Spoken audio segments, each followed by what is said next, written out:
Hey, I'm Mike, and I was laughing at that last story because I had almost all of the same exact embarrassing scenarios happen to me. So I studied at the American University of Beirut for the entirety of last spring, and there I did conflict resolution, I did classes in social inequality, and I did two Arabic classes, one that was in like colloquial Lebanese, and one that was in like the formal Arabic, which they call like Fusha, like the kind of Quranic-ish Arabic. And I had done a semester of Arabic at UMass before going to Lebanon. So I could pronounce like 80% of the letters, and I was like rocking in pretty confident.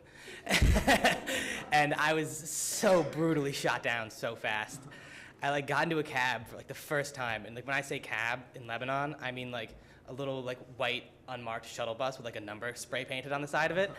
And like I get in, and I'm trying to say like my weird phrases that I know, like, and the guy's just looking at me, and he says something that I can't understand. And when my friend finally translated it for me, he was just like, "Why are you speaking like the Quran?" Because I guess like when you just speak like formal Arabic, it sounds so formal that it'd be like if I stood up here and was like, "How art thou this morn?" Like and like did like Shakespearean stuff. So I had been in the country for like 45 minutes and picked up the accent of like a 7th century prophet. So I was feeling pretty confident. So I have kind of a similar experience as having a lot of embarrassments, as I just said, and I want to reiterate a point that was made kind of at the earlier panel, which was my language learning was kind of like a series of me making a fool out of myself at like different times, and then like correcting, and then being a little better next time. And it seems brutal at first, but you just kind of have to like get used to it. My roommate came to visit me when I was in Lebanon. My roommate from UMass, who knows nothing about anywhere. He's a chemistry major, and he's like never looked up from a test tube. And so he shows up, and I was barely trying to get a hold of these different cultural like stereotypes and norms. And one way that you can say no in the Middle East, and in Turkey too, is to just go like, and like flick your head like that. And like I had gotten used to that, and like he hadn't. And like, you know, kudos for him for coming with all like the bad like media that the Middle East gets, and like a lot of bad impressions people have of it. So the closest he came to actually getting hurt was when he tried to talk to a girl at a bar in Beirut, and he said, like, "Oh, like, can I buy you a drink?" And she smiled at him and did that click and went kind of like, and he thought that he was like, "I'm in." So what he said was like, "Oh, like, what are you gonna have?" And she was like, "Nothing, go away." And he looked like a balloon had just deflated, and I had to be like, "I'm sorry, Jeff, there's no way you could have known." In Lebanon, we do this thing where we go like, and like you don't even have to do it, you can just do like eyebrows sometimes, like it's like a whole weird thing. So eventually, through like living in Beirut, because I didn't do any kind of a program, I just kind of direct enrolled at the American University of Beirut, which is like mostly Lebanese. So I just like found an apartment in the city. And I guess my accent did become gradually Lebanese over time, because when I went to visit my friend in Jordan, I had a cab driver say like, "You're an American, like why are you speaking like a Beiruti?" And I was like, "Yes, I'm not Quran anymore." I nailed it. And when I was in Jordan, I stayed at this hostel, and this is another example of me kind of making a fool out of myself, and like how I had to learn how to use this language. No one else that was staying in the room with me could really speak Arabic, and I also couldn't really speak it that well, but I spoke it the best, so I was like appointed official translator. And me and this Norwegian guy and this Irish guy were going to a restaurant, which sounds like the beginning of an awful joke. And we opened the menu, and they're like, "Oh, like, what's this?" And I was like, "Oh, like, that's chicken with something." And then he's like, "Oh, what's this?" And I was like, "That's something I don't know, and it'd be hard to say, so don't order it." And he decides he wants chicken. So the waiter comes over, and he's like, he wants chicken. And then this Norwegian guy is just like, "Ask him if they boil the chicken." And he looks like really serious. And I was like, "I don't know how to say boil. Like, how would I know how to say boil?" Like, that wasn't part of, you know, the one textbook that everyone who learns Arabic has, Al-Kitab, like the one 701. I never learned that. So he was like, "But you gotta ask him," and he seemed really concerned. So I was trying to think of like, how do I say boiled, right, without saying boiled? Like, what series of words can I use to convey this meaning? And I just looked at the guy and I was like, "Do you make your chicken in hot water?"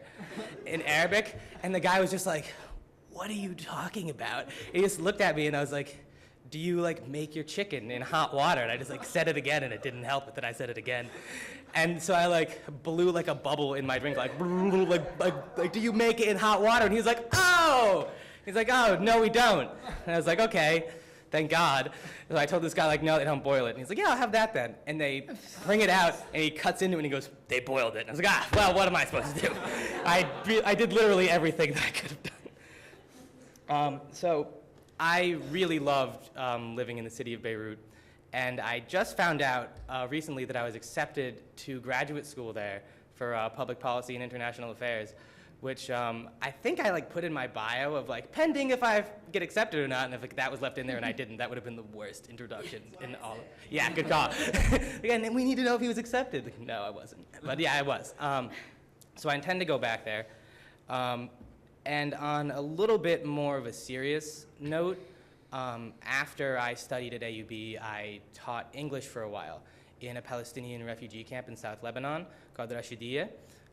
Which is on the border of Israel, Palestine, and Lebanon. And these are mostly refugees that were displaced by the 1948 war and like the subsequent campaigns of ethnic cleansing. And it gave me a new kind of perspective on the country, because I feel like one thing that people always talk about is how, you know, when you go abroad, like you learn so much about the country and you learn a lot about that place.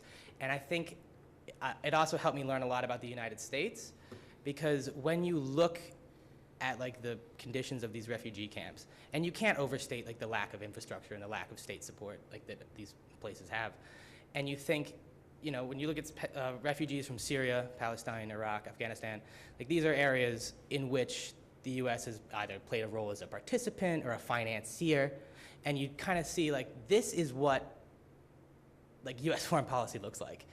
And that really affected me, I think, pretty deeply. But I also loved my time there because like no one was more welcoming than the Palestinian refugees of South Lebanon. Like people cooked me like so much falafel that like I thought I was gonna just like pass out. And I think someone earlier said like you learn how to speak a language like through talking to kids, and like that really helps you because they don't have the boundaries to know like you don't know what you're saying.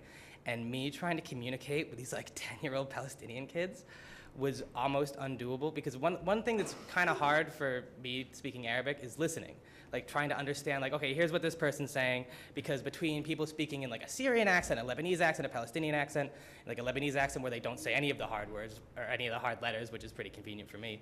I was in class and I heard these kids like talking to each other. Normally like I kind of shrug it off and I can't tell, but I realized this kid was talking to another kid and saying these horrible things to him with like a big smile on his face so I wouldn't know, because he thought that I wouldn't understand. So he's swearing at this kid like, oh my God, I hate you so much, like, hey teacher, and assuming that I have no idea what this kid's saying. So I realized like I had to like be on my toes and really try to listen, not just for what people are saying, but like what people are meaning. Because it's easy to pick up on what people are saying even if you don't speak a lot of the language, which is something that people don't tell you. Between like I'm Italian, like Mediterraneans, like talking, like going crazy with their hands and like gesticulating and like making a lot of like really emotive physical responses. So when someone tries to take that away and is like trying to deceive me, it makes it a lot harder when you just go, what is this vocabulary word? Oh, it's that.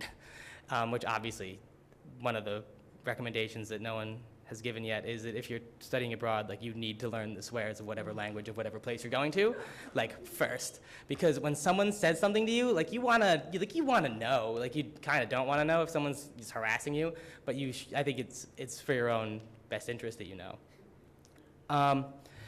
Yeah. So as far as where this language learning has taken me, I really hope to use my degree from AUB.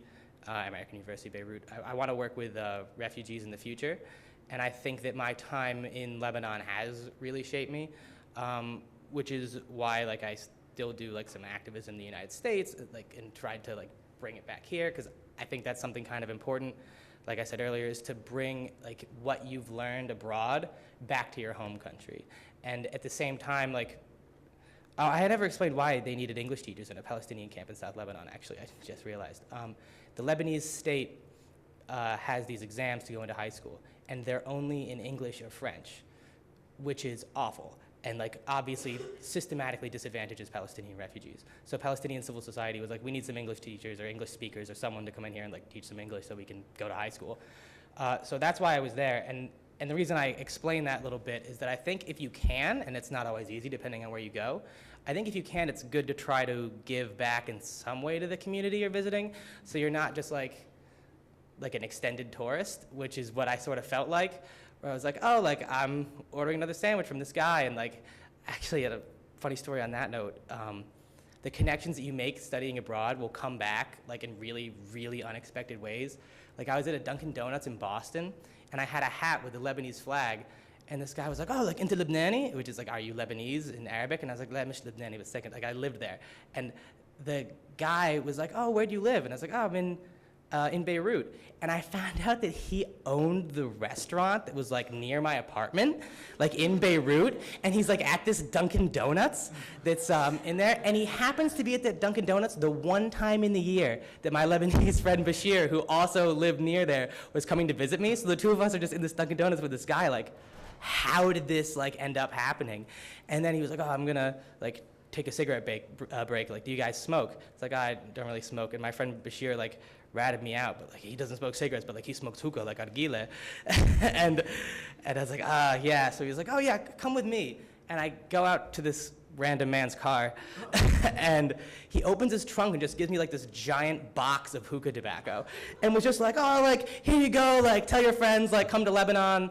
So I guess like I could end with saying like you should go to Lebanon, because it's a not just because that guy said it. Like I'm not doing it to like repay a debt of him giving me tobacco, but it really was a very life-changing event, I think, and it did affect like the trajectory of what I want to do in the future, and I think it really did like give me a greater appreciation for other places. All right, that's it.